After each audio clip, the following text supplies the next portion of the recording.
Je suis ravie de te retrouver pour cette interview, puisqu'on s'était connecté une première fois il y a 3 ans. C'était pendant le confinement. À l'époque, donc j'avais initié cette chaîne parce que je n'avais plus la possibilité d'aller interviewer les personnes en présentiel. Du coup, j'avais opté pour ce mode-là. Et du coup, on est resté en contact un petit peu ponctuel. Et comme je te le disais un petit peu en off, je reviens aujourd'hui, prendre de vos nouvelles, avec, voilà, des personnes que j'estime et qui sont, dans lesquelles je retrouve, beaucoup de choses, qui sont dans la transformation, dans l'évolution. Ce qui est ton cas, aujourd'hui, Aurélie, puisque tu m'as expliqué que, dans ton activité de sexothérapeute, on va détailler tout ça, mais, tu as enrichi, les choses, et parce que, bah, tu apprends, je pense, au fur et à mesure de ton activité à t'adapter, à transformer. Bah, déjà, Hem, merci, oui, Fabienne, de ta confiance et de nouveau réitérer un moment bah, de partage ensemble. Et puis, bah, c'est un grand plaisir de pouvoir échanger avec toi aujourd'hui. alors tu vois, je vais faire différemment que la première fois. Je vais te demander de te présenter, ce sera encore D'accord? mieux. Ok. Alors, bah, je suis Aurélie Loiseau, je suis sexothérapeute, coach de l'intime. J'accompagne des femmes depuis à peu près 2018 pour un bien-être intime, pour qu'elles puissent se sentir bien dans leur corps, dans leur sexualité, dans leur relation à l'autre. Je suis aussi auteure, artiste, mais j'ai à cœur beaucoup dans ma vie de transmettre, on va dire des valeurs, des belles choses et surtout, bah, des éléments qui font que, bah, on peut se sentir bien dans sa vie et puis c'est vrai que l'accompagnement féminin est au cœur, bah, de ma vie, de ce que je souhaite apporter moi, et dans ce monde, contribuer au bien-être féminin. Tu m'expliquais que donc, tu proposes toujours ton programme Femmes épanouies. Est-ce que tu peux nous rappeler, parce qu'on se souvient plus depuis 3 ans, hein. Est-ce que tu peux nous rappeler, alors je l'avais expérimenté d'ailleurs, il était fabuleux. Oui.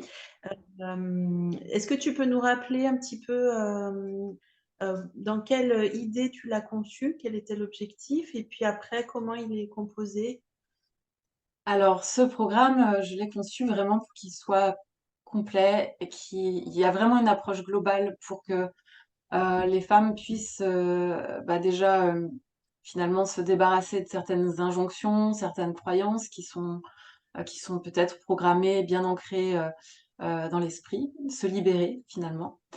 De se reconnecter à l'instant présent, à l'expérience qu'on fait avec, son corps et petit à petit, arriver à développer son estime de soi, sa confiance en soi et connaître son énergie sexuelle, développer, stimuler son énergie sexuelle et la diriger.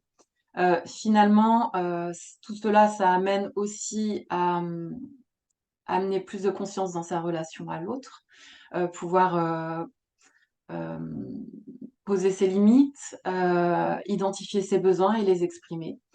Donc j'ai conçu, ce programme avec la possibilité que ce soit en autonomie, ou, en avec un accompagnement.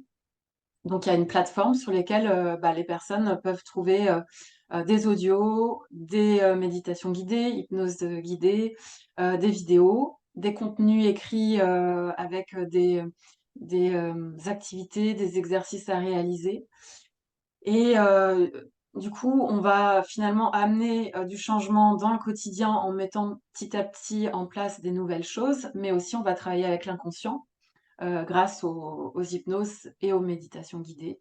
Et il y a le travail, celles qui le choisissent, en accompagnement, où on voit ensemble, c'est un peu comme de la thérapie, du coaching, où on voit ensemble, les choses qui peuvent peut-être être, bloquantes dans la vie ou comment identifier, et comment avoir du recul sur, ce qu'on traverse. Donc heu,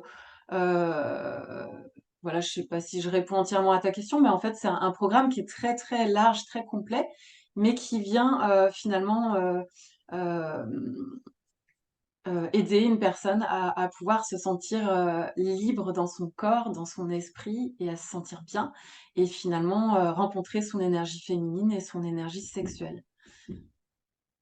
Très bien.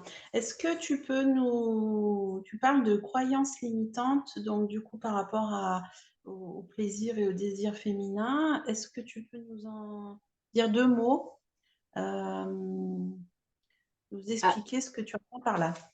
alors, souvent, sans qu'on s'en rende compte, que ça peut être lié à l'enfance, l'adolescence ou aux différentes expériences qu'on a eues.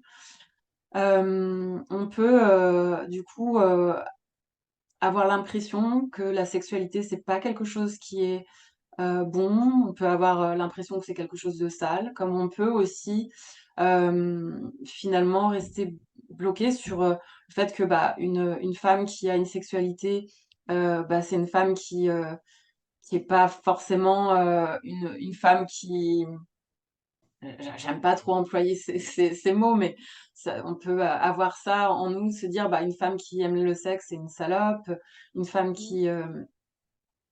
Mmh. qui se laisse aller à son désir, à son plaisir, bah, ce n'est pas bien parce que la société ou par rapport à son éducation, on a ça, c'est ancré. Mais on peut aussi avoir eu un modèle féminin, que ce soit sa mère ou d'autres femmes de sa famille, qui nous ont véhiculé le fait que, bah, finalement être, féminine, avoir un corps de telle ou telle manière, c'est bien ou pas bien. Enfin, voilà, il y a des choses comme ça qui peuvent être ancrées. Ça peut être aussi et ça m'est arrivé d'accompagner des femmes qui, ont vécu une sexualité, on va dire, plutôt épanouie et puis à un moment donné, elles ont vécu des traumatismes dans leur corps qui peuvent être liés à l'endométriose, qui peuvent être liés à des douleurs, pendant la pénétration et donc du coup, elles ont changé l'image de la sexualité par rapport à ces expériences-là et donc du coup, on prend le temps de, finalement retrouver une intimité avec son corps, se le réapproprier. Ça peut être aussi, quand une femme, a eu un corps, qui était, on va dire avec un certain poids, une certaine forme à un moment donné de sa vie et elle se retrouve avec un corps différent et elle a du mal à se le réapproprier. Enfin voilà, il y a tout un tas de figures qui fait que, bah, notre système de croyances, nos jugements qu'on a par rapport à nous peuvent, être, ancré dans quelque chose qui fait que, bah, ça sclérose, ça nous fait être figés dans une posture par rapport à notre corps, par rapport à notre sexualité et là, bah, du coup, on va essayer de délier tout ça pour se sentir, mieux et puis de réintégrer, en fait, les différentes parties de nous-mêmes. OK, parfait. Est-ce que tu m'as expliqué que tu proposais aussi, d'apprendre la pratique sur l'œuf de Yoni. Donc ça, c'est un programme à distance. Alors tout le monde ne sait pas ce que c'est l'œuf de Yoni, tu peux nous expliquer? Oui, l'œuf de Yoni, c'est un petit œuf, en pierre ou ça peut être aussi en bois qui permet, aux femmes, de, se relier à leur, intimité, à leur, à leur bassin. Ça a plusieurs vertus parce qu'il y a des pratiques à connaître qui sont plutôt physiques pour travailler avec le périnée. Le périnée nous aide à mieux ressentir les choses quand on a une sexualité, mais il nous permet aussi de mieux se sentir dans notre corps, de nous sentir bien plus centrés, de nous sentir dans notre énergie, sexuelle enfin notre énergie féminine, mais parfois on se rend pas compte qu'on contracte, qu'on crispe, il y a un côté vraiment, qui est relié avec le lâcher prise aussi. L'œuvre de Yoni nous permet de prendre conscience de tout ça, de mieux nous connaître. Donc il va y avoir des pratiques ciblées qui sont physiques, il va y avoir aussi des pratiques énergétiques. Donc c'est une pratique qui est ancestrale, donc en fait cet œuf, on le met normalement à l'intérieur du vagin et il va y avoir, avec la respiration, avec la contraction, le relâchement du périnée, des petits exercices ciblés. C'est, on va dire, une pratique qui normalement se transmet de femme en femme, donc c'est vrai qu'on peut se retrouver avec un œuf de Yoni, en avoir entendu parler et pas avoir eu forcément les bons, on va dire les bons enseignements ou on n'a pas été forcément assez rassuré dans la pratique et on ne sait pas trop quoi faire avec.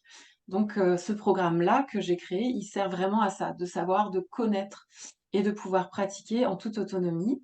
Et il est possible aussi d'avoir un accompagnement avec moi, mais il est important parce qu'on est chacune différente d'avoir les bonnes, on va dire les bonnes informations pour pouvoir, se sentir bien et puis, pas avoir trop de peur quand on pratique parce que c'est pas anodin de mettre quelque chose à l'intérieur du vagin. De bien choisir son œuf aussi, comment on le choisit, donc il y a tout ça. Donc c'est une pratique qui est très complète parce qu'elle permet vraiment de se relier, à ce qu'on a de plus précieux et finalement, c'est s'offrir aussi un cadeau pour son intimité, pour, sa vie de femme que de s'offrir, une pierre semi-précieuse. Rien que ça, parce que c'est des beaux objets en jade ou en quartz rose et bah, il y a aussi, alors ça, qu'on croit ou qu'on ne croit pas, l'énergie de la pierre avec laquelle on va pouvoir travailler aussi. D'accord, c'est passionnant. Mmh. Tout à Alors, fait. tu fais plein de choses. Donc, tu as lancé en janvier 2023 une bande dessinée qui s'intitule Histoire d'elle, dont tu es la scénariste, qui parle de sexualité des femmes. Comment t'es venue l'idée de ce projet? Alors, on comprend bien que ça s'intègre, hein, bien sûr, dans ton activité, hein, tu es toujours dans le thème, mais donc ça veut dire que tu as aussi des talents de scénariste, illustratrice, pardon. Alors, oui, alors je te montre cette BD. Cette BD, voilà, c'est Histoire d'elle. Donc je l'ai réalisée, je suis la scénariste, je l'ai réalisée avec Alcovial qui est dessinateur. Donc finalement, à la base, moi, j'écrivais des nouvelles érotiques et j'ai rencontré Alcovial et il m'a demandé si je connaissais pas quelqu'un qui écrivait. Donc je lui ai proposé une nouvelle. Il a fait deux, trois planches et à partir de là, bah, du coup, j'ai scénarisé mes histoires et je lui ai écrit des scénarios et on a fait 5 histoires. Et donc l'idée, c'était de pouvoir parler de la vie intime des femmes, de leurs questionnements, de leur rapport au corps, au désir, au plaisir, et pouvoir y mettre un peu d'humour, de légèreté, pour autant avec des vraies questions. Donc j'ai eu déjà des super retours. Cette BD, elle est sortie en janvier 2023, donc il y a un peu plus d'un an. J'ai pu aller à Angoulême pour la présenter et faire des dédicaces. Et je fais de temps en temps des petits salons de la bande dessinée comme ça pour bah, rencontrer le public. Et bah, l'idée, c'est que finalement, on puisse parler de la sexualité des femmes. Enfin, ça concerne aussi les hommes autant que les femmes, mais de pouvoir se rendre compte que une vision féminine dans la sexualité, bah, c'est intéressant parce que ça nous permet de comprendre ce que les femmes vivent, ce qu'elles traversent et jusqu'à présent, bah, en tout cas dans la bande dessinée, c'était quand même plus une vision masculine qu'on retrouvait dans la bande dessinée érotique, même si aujourd'hui il y a des femmes, hein, bien sûr et c'est important de plus en plus.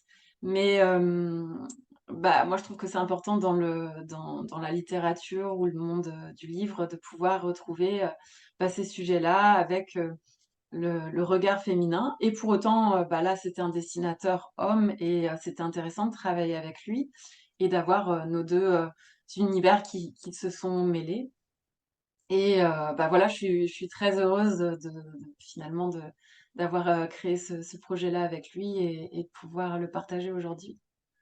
C'est super. Alors, on voit que ça t'anime, hein, ça te met en joie.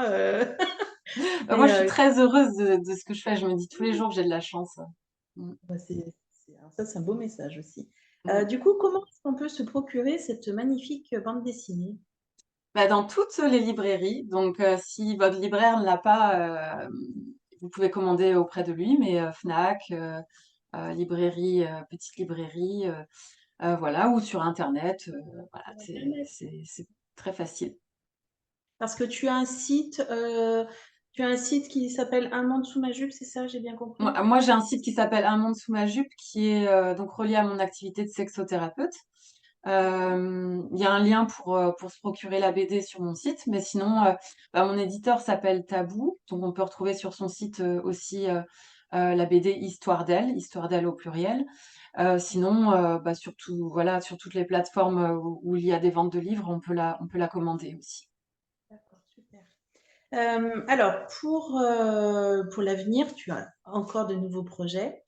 C'est super Intéressant. Donc, tu m'as expliqué que tu étais en train de... Du coup, Aurélie, donc, tu fais plein de choses et tu as encore de beaux projets à venir.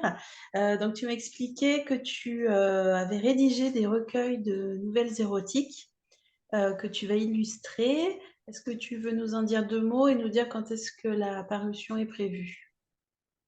Alors oui, c'est un projet, un recueil de nouvelles érotiques avec plusieurs nouvelles bah, qui parlent toujours de la sexualité des femmes et le fantasme féminin. Et c'est vrai que bah, moi, c'était un projet qui me tenait à cœur parce que ça fait longtemps que j'écris des nouvelles érotiques et je me faisais publier, mais sous pseudo. Et là, l'idée, c'est de pouvoir mettre mon nom et en toute transparence et toute visibilité pour les femmes que j'accompagne ou ou quelles qu'ils soient, toutes les femmes qui sont intéressées par ce mode de lecture, enfin cet univers-là. Et donc, ça peut aussi convenir aux hommes. Et donc, ça sera un recueil illustré, donc il y aura des dessins aussi que j'aurai réalisés qui seront des dessins érotiques. Et donc, la sortie, normalement, ça sera toujours chez Tabou. Tabou Édition, parce que ma BD c'était chez Tabou, et ça sera plus en fin d'année, entre septembre et novembre, normalement.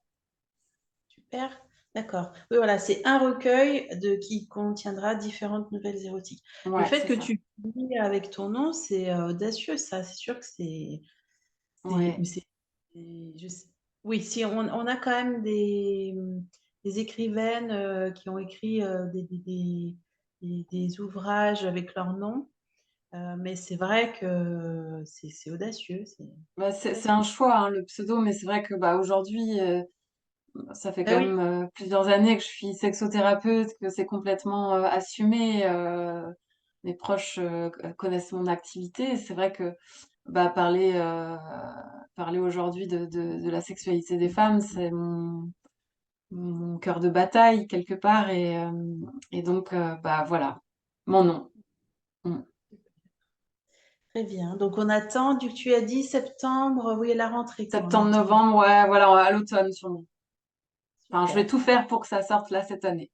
Et il y a d'autres projets aussi, mais c'est un peu trop tôt d'en parler, mais j'écris aussi pour des dessinateurs en bande dessinée et j'ai aussi moi l'envie de créer ma propre bande dessinée, de dessiner et de d'écrire l'histoire, mais on peut pas tout faire en même temps, même si des fois on aurait envie parce que les idées c'est pas ce qui manque, mais non, voilà, pour l'instant on est sur ce D'accord, projet-là.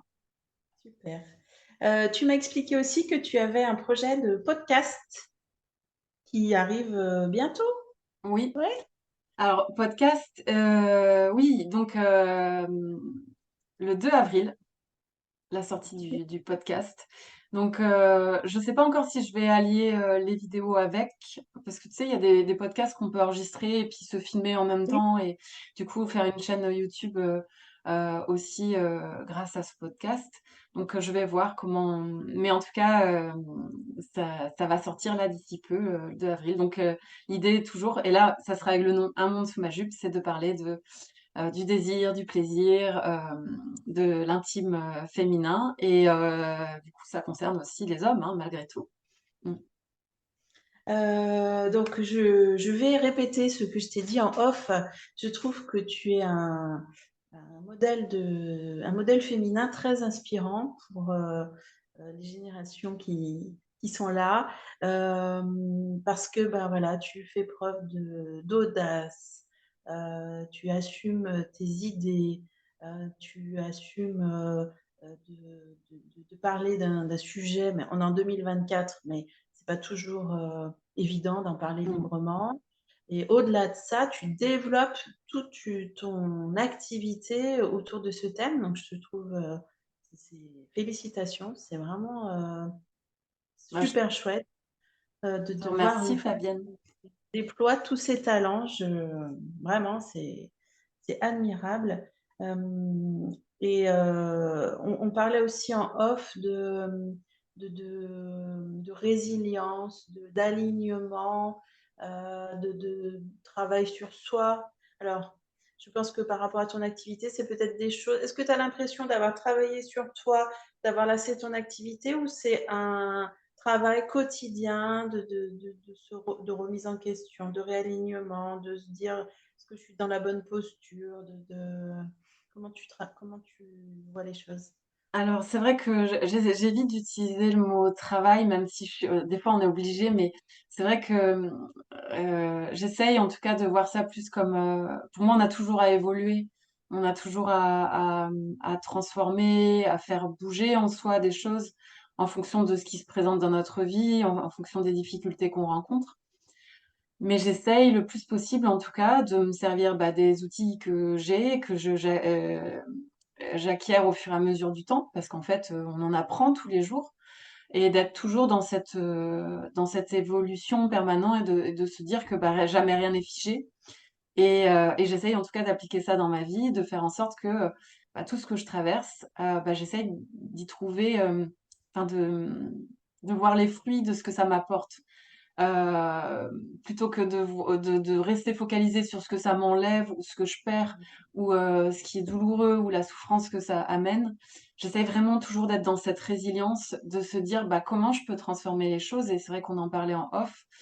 Pour moi, ça me paraît être le plus important, déjà quand tu es thérapeute, quand tu es coach, mais aussi, bah, quand tu vis ta vie et que tu dois, gérer avec, ton quotidien, bah, c'est d'essayer le plus possible d'être créateur bah, de moins subir, de ouais, de subir le moins possible et d'essayer de transformer les choses, en quelque chose qui t'aide, qui te fait grandir, qui te permet de voir la vie, avec, ce qu'elle a de plus beau. Parce que c'est pas toujours chouette, c'est pas toujours facile, hein, ce qu'on peut traverser et ce qu'on a autour de nous.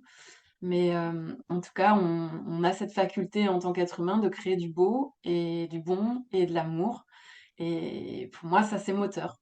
Donc, en tout Ouais. cas, bah, comme là, le partage aussi, le partage qu'on peut avoir, entre nous et se nourrir les uns des autres mmh. Ah bah, alors du coup, alors je me dis: «Est-ce que je te demande ta phrase de la fin?» parce que c'est tellement beau ce que tu viens de dire qu'on pourra en rester là, mais je te laisse, maître de la fin de cette interview. Est-ce que tu veux rajouter, une dernière phrase qui te tient à cœur ou est-ce que pour toi Bah, oui, bah, ce qui résumerait ce que j'ai dit là, c'est qu'en fait, on a tous notre capacité, une capacité, et elle est énorme, c'est de pouvoir, transformer, quelque chose, qui est peut-être difficile à vivre en quelque chose de bien plus beau et bien plus, mais bon, des fois ça prend un peu de temps, des fois, il faut avoir les outils donc c'est vrai qu'il faut pas hésiter à se faire accompagner quand c'est comme ça. Mais chaque être humain a cette capacité-là et c'est notre grandeur, je trouve. Mmh. oui, je pense aussi que c'est notre, chemin. Mmh. Après, chacun, comment dire? Chacun doit vivre son chemin, voilà, Bah, oui, heu on est tous différents, même si on on est tous, semblables et en même temps différents, mais en soi, voilà, on n'a pas la même manière toujours de fonctionner. Hem, mais c'est vrai que de se raccrocher aux choses qui fonctionnent pour nous, bah, voilà, ça peut aider. Mmh. ouais, tout à fait. Merci beaucoup Aurélie pour, bah, cette interview, 3 ans plus tard. Merci à Heu, toi, Fabienne. Vraiment, ravie de s'être reconnectés, et puis je vais continuer à suivre tes aventures passionnantes. Tu es passionnante. Et moi aussi, je Heu, vais continuer à suivre ce que tu fais, parce que c'est toujours un plaisir de voir, bah, le rayon de soleil, les rayons de soleil que tu amènes chaque jour. J'aime bien ce que tu proposes. c'est gentil. Voilà, bah, écoutez, bah, merci d'avoir, regardé l'interview et puis donc je mettrai en commentaire, tous les liens qui permettent de retrouver Aurélie. Je vous recommande vivement si vous avez besoin d'un accompagnement, mesdames, de faire appel à elle. C'est une femme, rayonnante et qui sera aidante sur votre, chemin de l'épanouissement. Voilà. Merci Merci beaucoup. Aurélie. Au revoir. Au revoir.